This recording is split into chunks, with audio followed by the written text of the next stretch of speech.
Good afternoon, everyone, and thank you for joining us today.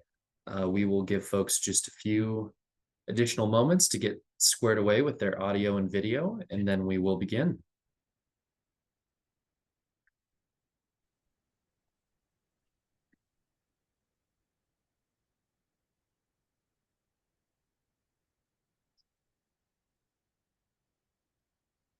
All right, and with that, I think we're ready to go.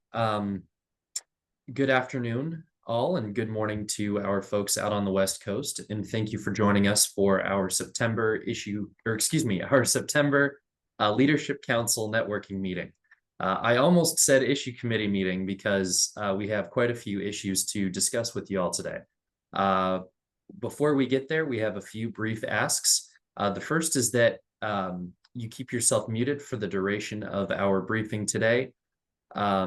That way we'll be able to ensure that folks can hear and see the presentation as clearly as possible. And then secondly, we will be taking questions during the Q&A portion of our time today. We are actually extending that Q&A portion just due to the volume of pressing issues that we've got on the plate today.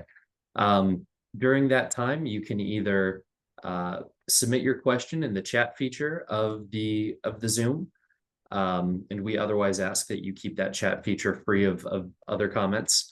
You can also pop up a hand using the react feature of your Zoom menu bar. And then finally, of course, if that doesn't work for you, you can just pop up a good old-fashioned hand, and we'll look forward to calling you in the order in which we receive those requests. All right, without further ado, I will kick it on over to our President and CEO, Todd McCracken, as well as our Vice President of Government Affairs, Reed Westcott, for an update on everything going on in town. Thank you, Ian, and thank you all for joining us. I appreciate your time. I think Reed's up on Capitol Hill, so I think he's going to be joining us by phone. So I'll pitch it to him in just a second when after I finish my brief ramble at the top here. There's the things that are going on now are the things that are not going on, right? Because I'm sure you all know from watching the news, we're almost certainly going to have a shutdown of the federal government starting at midnight tonight. There's not a compromise in the offing. It would be astonishing if something happened in the next 9 hours to forego or forestall that shutdown.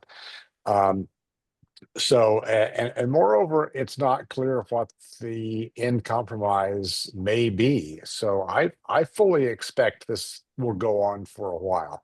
I know we've all been kind of inured to these things because every 6 months or a year, there's another looming government shutdown. Oh my God, what's going to happen? And for the most part, there's a last minute deal. I don't see that this time.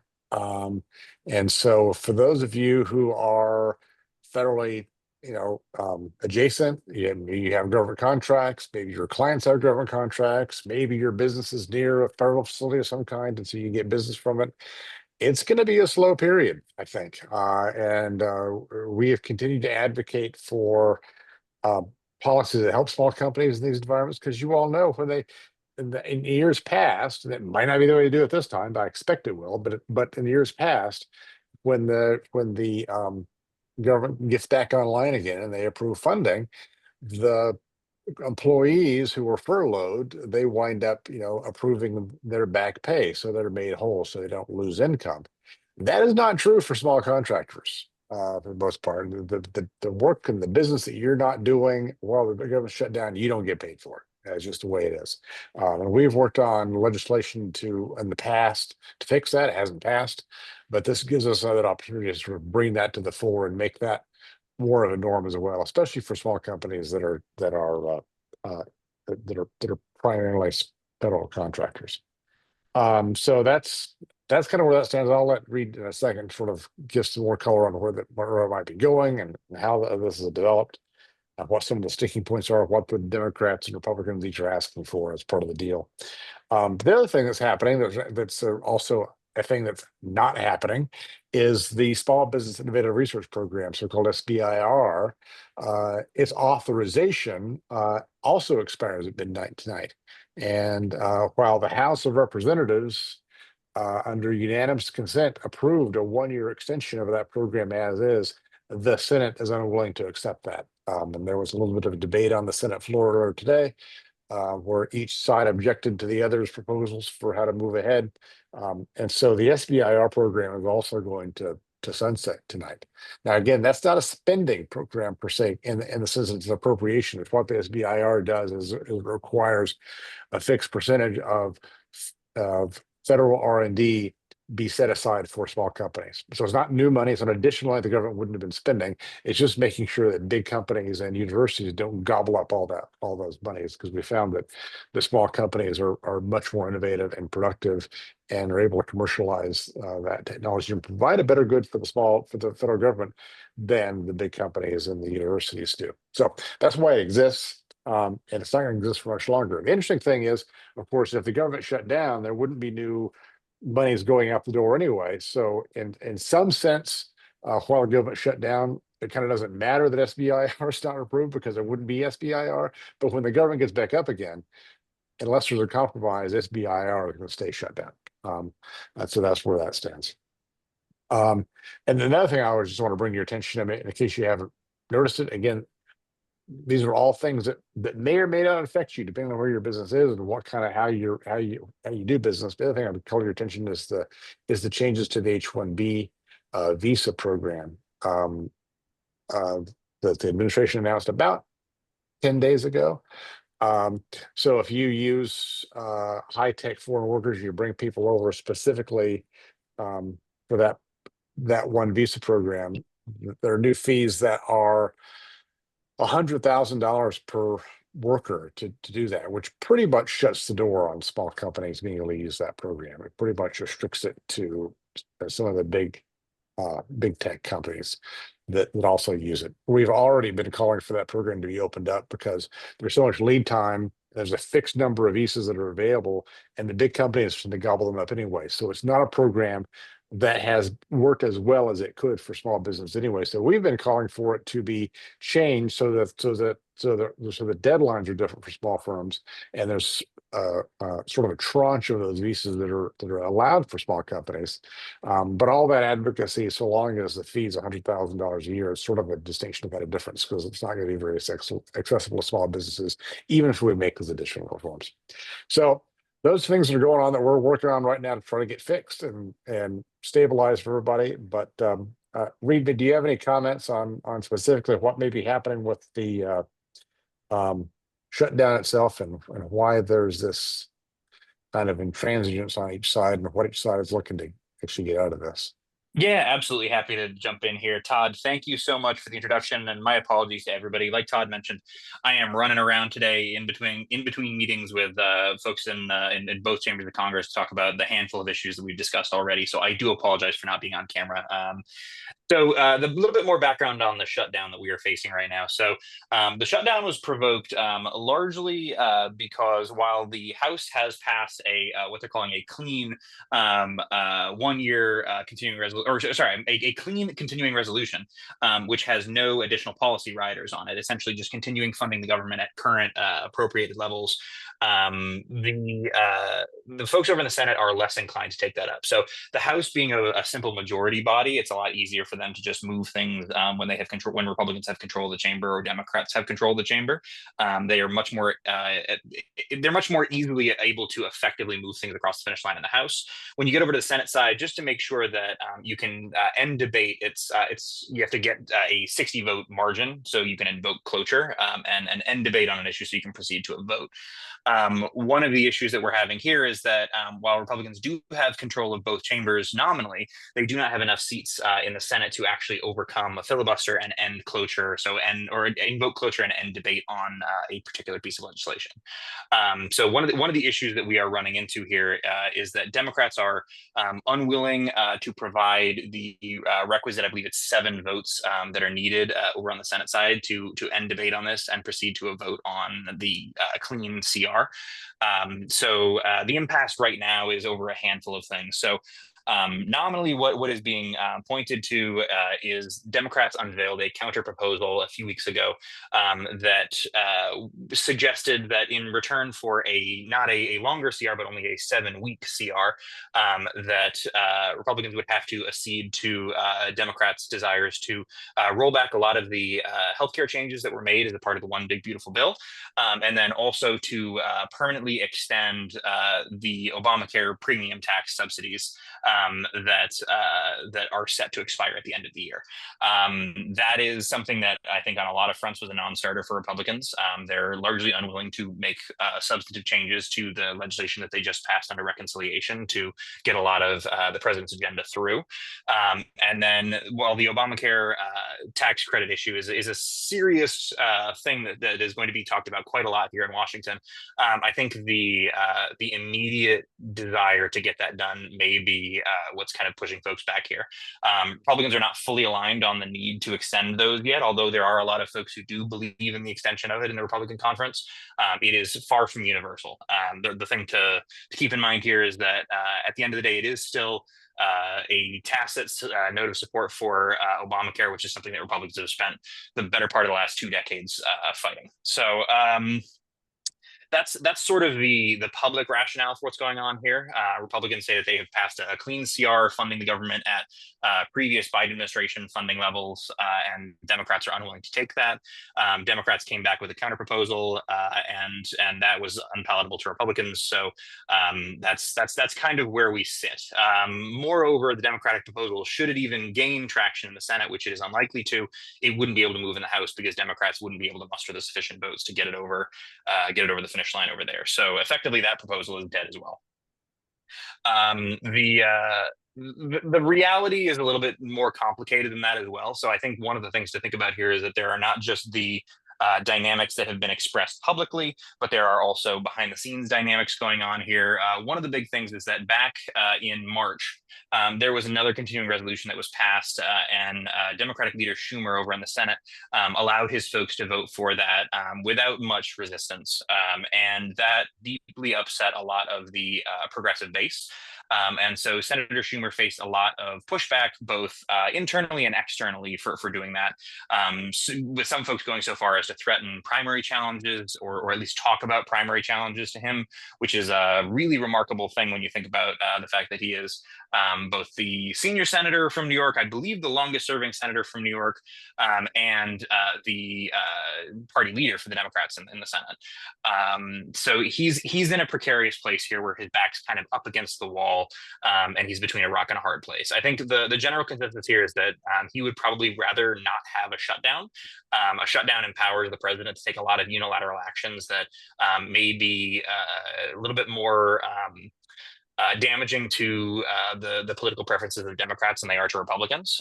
And Russ Vought, one of Donald Trump's senior aides, has suggested already in a memo that's made the rounds here in DC that the administration is going to try to make this shutdown as painful as possible for Democrats. They're going to be targeting a lot of individuals and programs that, as they say, do not align with the president's agenda for kind of the first round of actions during the shutdown. And again, he is empowered to take a lot stronger action in a shutdown than he would be absent on. So it's going to be very interesting to see what happens here. Schumer, like I said, is between a rock and a hard place. He has not a lot of incentives to roll on this. Leader Jeffries over on the House side, for what it's worth, he's the Democratic leader, is also saying that he does not see any need to compromise here. I think he is more comfortable taking a harder stance than anybody, especially than Schumer, given the fact that his minority in the House is unable to substantively influence legislation, so he can take a more hardline position. But what that does is it just further reinforces the pickle that Schumer is in here. So with that, happy to turn it back to Todd. Anything else I can fill in there on the dynamics behind the shutdown? No, thank you, Reed. We appreciate your time. And again, we appreciate you being out there fighting for our community right now. So thank you for your time today, and thanks for the work you're doing. And so that's the background of where all this stuff stands. But of course, our focus is on how does this impact small companies and making sure we shine a light on their needs in this process and get this moving as quickly as we can. Um, you know, politics is a frustrating thing. I mean, what we see is, you know, where you stand always depends on where you sit, right? So, I mean, last time we had a shutdown, other parties were in positions of power. The Democrats wanted a clean CR. The Republicans would vote for clean CR because they wanted a bunch of things in return. And now the shoe's on the other foot. It's frustrating that we can't do what's best for the nation instead of continue to play politics. But that is unfortunately where we are.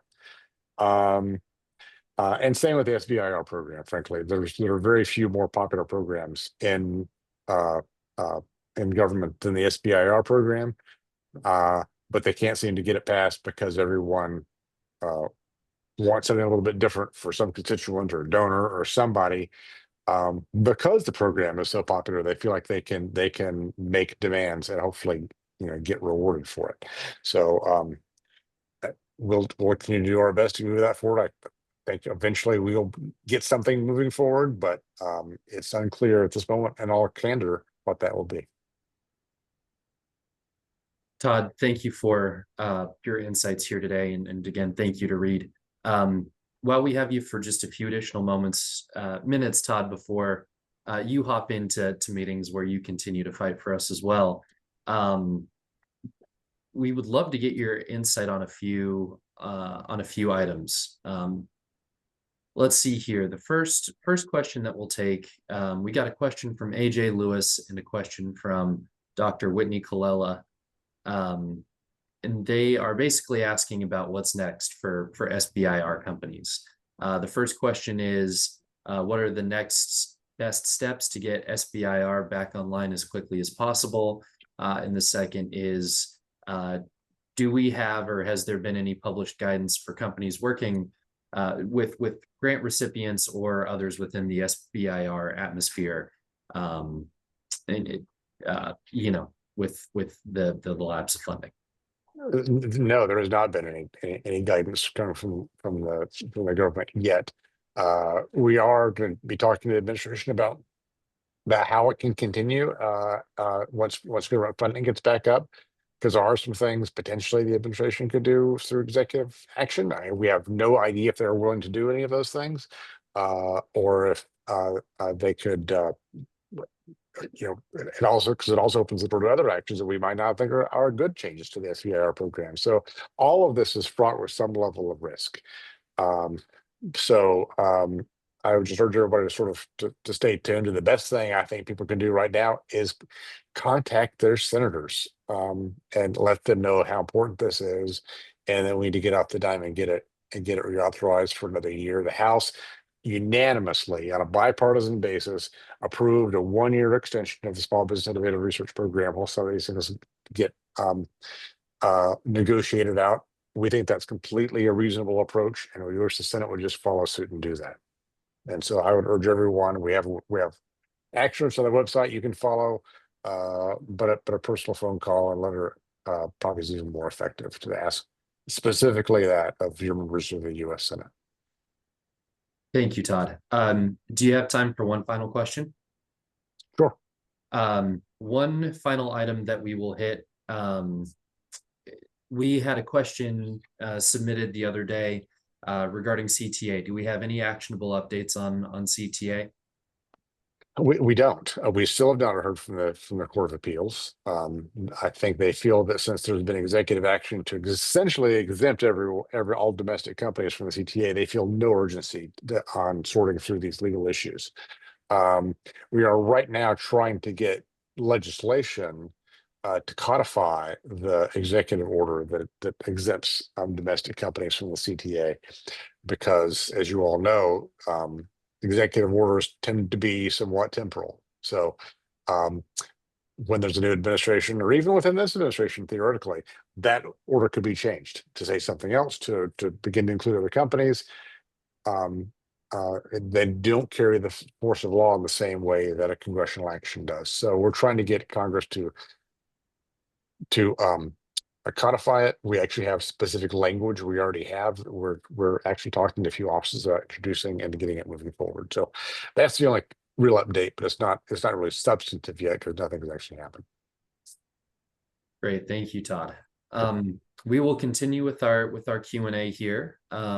We have some additional questions.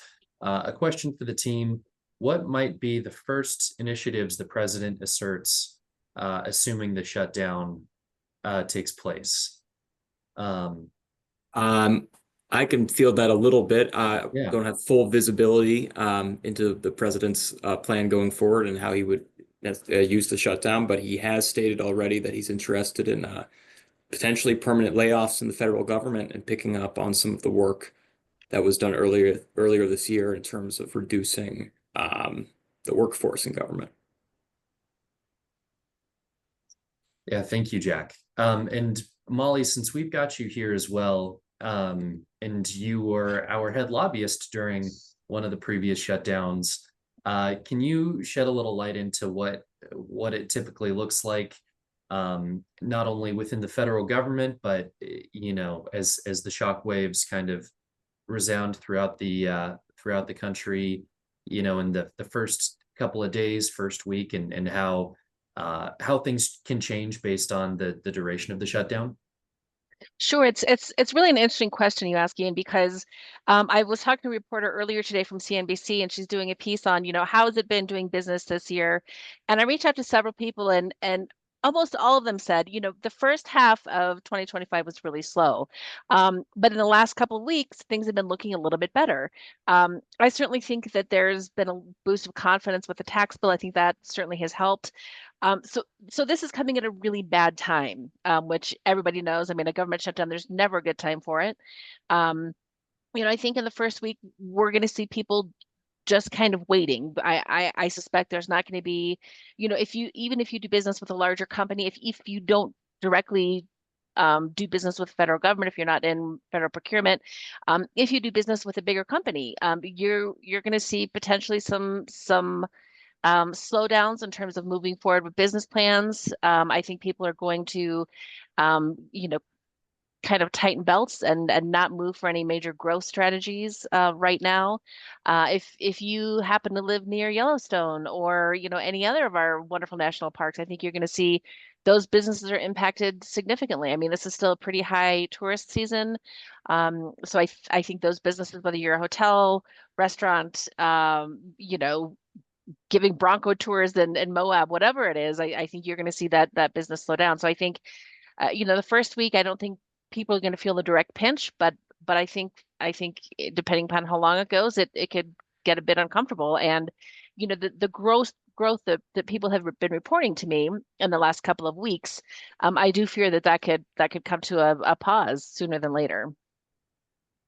Yeah, thank you, Molly. And to add just a little bit of flavor here, shutdowns, can take on different tones, and sometimes these shutdowns take place with a not necessarily a predetermined or pre-agreed upon timeline, but sometimes this mechanism is intended to be a shorter exercise to get someone's attention, to get a caucus's attention, or to make a statement. And sometimes when both sides are more entrenched, these shutdowns can take much longer. So the other thing that I will add is that within the first week or so, there are a variety of federal programs that will continue to operate based on funding that they have left over from last fiscal year or through other mechanisms.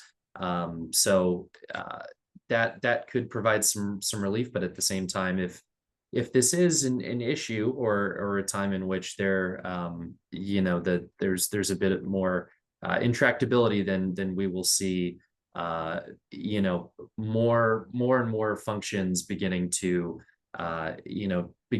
cease operation on a temporary basis during that time. Jack, is there anything else that you'd like to add there? No, I think that about speaks to it, Ian. Yeah, thank you. We've got another great question in the chat from Kennard Fraction, who asks, what other resources are available as a substitute for the SBIR program. Molly, Jack, we can handle this by committee, but I will certainly start by saying that there's no immediate stopgap stand-in funding mechanism for our SBIR companies to turn the faucet back on. But again, team, do you have any additional thoughts, more perhaps in the mid or long term? No, I think that's right, Ian. Their SBR is a pretty unique program, highly successful. It returns money to the Treasury. So our hope and our thought after doing this, I've been here 23 years. Jerry, who's running the Small Business Technology Council for us, he's been doing this for many, many years. This isn't the first time there's been lapse in SBIR. I don't think it's going to last a super long time. So I think my best advice, there was a question kind of related to that, so I wanted to jump to this too, Ian. Sit tight. You certainly can reach out to your, the contracts that you have with feds. I wouldn't be surprised if you don't get a call back. I think people are, preparing for being out of the office for some time. So if you can try and sit tight, certainly if you're not engaged with the SBTC, as I said, our Small Business Technology Council, I can pop my email in the chat and you can reach out to me and we'll make sure that we get you connected with that group. But we'll continue putting out advice as we have it. And the advice right now is sit tight. Don't make any major changes or anything is, certainly what we're hearing from our experts. But yeah, no, there's not an alternative. So I don't know why I continue to have optimism after being here for 23 years, but I do have a little bit of optimism that the SBIR stuff will get ironed out, hopefully in the next couple of weeks. Again, that's just conjecture after having been here for so many years. But that's my guess, is I don't think it's going to be a super long lapse. And I definitely think that there is incentive to get it wrapped up soon. To follow up on Molly's answer just a little bit there, there are multiple funding or multiple legislative vehicles that are gonna, come out over the rest of this year where there's the potential for inclusion for SBIR to get in there. But the sort of like political dimensions of every single one of those pieces of legislation are different. So there's not a great deal of certainty right now about what the best path forward is going to be, but that should hopefully emerge soon. It's something where I agree, we have to kind of sit tight and just observe and see where the best opportunity is.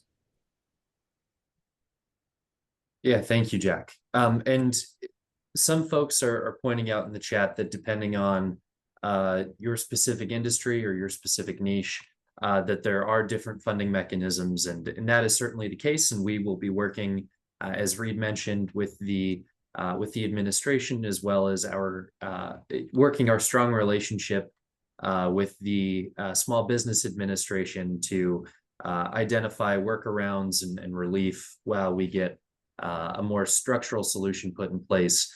But until then, again, there's nothing where these SBIR companies will be able to jump directly from one funding source to the next in a seamless capacity.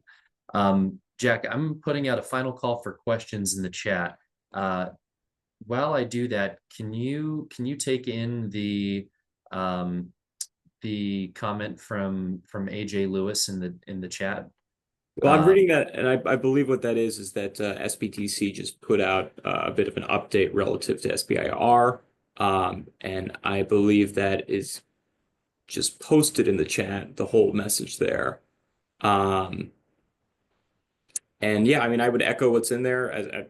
Again, the first part of that is a recap of what happened earlier today, which is that Senator Markey put forth a bill and Senator Ernst put forth a substitute amendment, which essentially would have replaced the bill with a different text that was not going to fly for most of the members there and the lawmakers there. And we are now in that bit of a limbo period where Congress still wants to act and there's still a desire to act on it and make it happen, but can't do it going right into a shutdown, unfortunately. Thank you, Jack. Thank you to everyone for your questions. We do have one final question from Baba Tunde. We will be heading to our breakout rooms here in just a little bit. So Babatunde, if you want to close us out with a brief question, then we will head to our breakout rooms shortly after.